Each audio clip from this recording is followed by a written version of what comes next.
Leviticus chapter 1. Yahweh summoned Moses and, speaking to him from the tent of meeting, said, "Speak to the Israelites, say to them, when any of you brings an offering to Yahweh, he can offer an animal either from the herd or from the flock.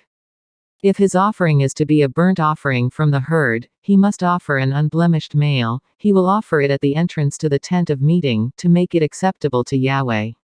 He must lay his hand on the victim's head, and it will be accepted as effectual for his expiation. He will then slaughter the bull before Yahweh, and the priests descended from Aaron will offer the blood. They will pour it all around the altar which stands at the entrance to the tent of meeting. He will then skin the victim and quarter it.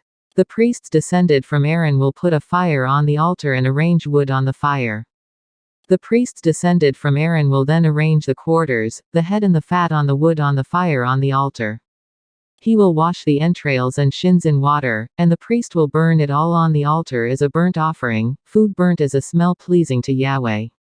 If his offering is to be of an animal from the flock, of a lamb or a goat to be offered as a burnt offering, he must offer an unblemished male. He will slaughter it on the north side of the altar, before Yahweh, and the priests descended from Aaron will pour the blood all around the altar.